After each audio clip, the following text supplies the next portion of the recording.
A gente começa esta edição com um problema que afeta a vida de praticamente todos os moradores de Belo Horizonte diariamente. O que foi planejado para dar agilidade ao trânsito virou um gargalo cheio de problemas. É o Complexo da Lagoinha. Entre viadutos e túneis, pedaços de um bairro que é um dos mais antigos de Belo Horizonte. O Lagoinha já foi símbolo da boemia, casa de operários que construíram a capital. Hoje abriga uma das maiores estruturas viárias de BH e é caminho de milhares de automóveis todos os dias. Uma estrutura grande também nos problemas. Foi em 1948 que começou a construção do primeiro túnel da Lagoinha, que ligava o bairro ao Concórdia. Desde então, nestes 70 anos que se passaram, foram diversas obras construídas, demolidas ou refeitas até se chegar ao que forma hoje o Complexo da Lagoinha. Mas o grande número de obras não foi suficiente para se criar uma solução definitiva para a mobilidade na região. Aqueles viadutos surgiram para resolver o problema da dispersão do tráfego da Avenida Afonso Pena, no sentido Antônio Carlos, Cristiano Machado. Essas construções foram realizadas e sofreram muitas interferências ao longo do tempo, porque começamos a pensar que deveríamos ligar, e como é natural, aquela região à Avenida Pedro II, que é um grande corredor de tráfego.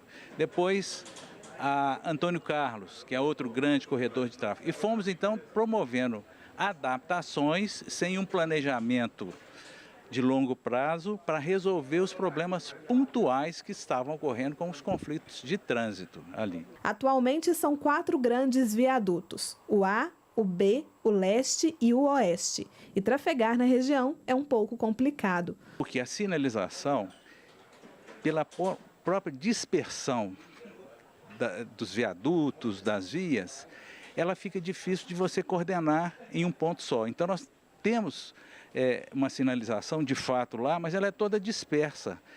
E ela também tem uma dimensão que não é muito própria, porque as pessoas, quando chegam para tomar uma decisão, já estão em cima. Mês passado, um motorista que transportava uma retroescavadeira bateu nas vigas de sustentação de uma das estruturas. O local era sinalizado e indicava a altura máxima permitida. A empresa responsável pelo transporte vai pagar pelo prejuízo. E as 3 primeiras vigas metálicas são vigas de sinalização, não são estruturais. Elas arredaram do lugar, elas foram recolocadas no lugar. E foi feito também um tratamento nela. Depois deu uma lanternada, foi feita uma lanternagem nelas. E as vigas de concreto, foi apenas uma lasca que arrancou das vigas. Então a gente fez um grauteamento, que é uma massa que adere bem ao concreto. Então fizemos esse grauteamento em 12 vigas, se eu não me engano. Mas na maioria das vezes os problemas que surgem são resolvidos com dinheiro dos cofres públicos. A prefeitura não soube informar quanto gasta por ano para manutenção no Complexo da Lagoinha. Na cidade toda, o gasto é de 100 milhões de reais. A ampliação do complexo entre 2015 e julho deste ano custou 61 milhões e 600 mil reais.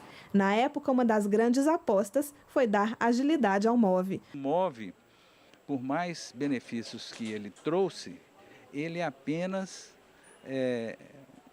um remédio pequeno para a região tão conflituosa. Na opinião deste urbanista, esse tipo de investimento não resolve os problemas. Ele acredita que a ampliação e alargamento das estruturas só aumentam as dificuldades.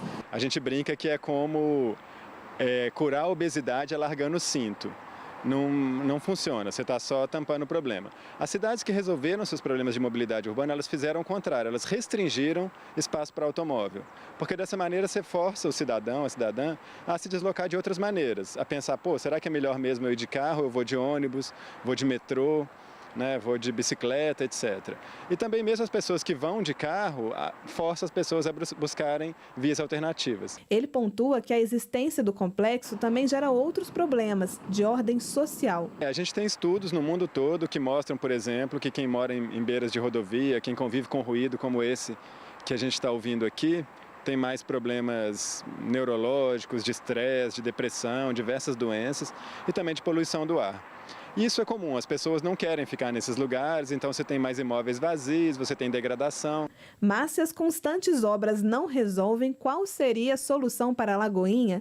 Na opinião do especialista, é preciso mudar o fluxo do trânsito de local. Precisaria de acontecer um grande investimento para a gente repensar a área com mais engenharia e com mais responsabilidade. Já o urbanista apostaria em uma mudança ainda maior. Em São Francisco, por exemplo, tinha uma grande estrutura, São Francisco nos Estados Unidos, uma grande estrutura que entrava na cidade com 3 pistas, uma sobre a outra, muitos carros passando, etc. Aí teve um terremoto na década de 80 e a população tinha que decidir se aquela estrutura ia ser reconstruída ou ia ser demolida. Em plebiscito, a população escolheu demolir.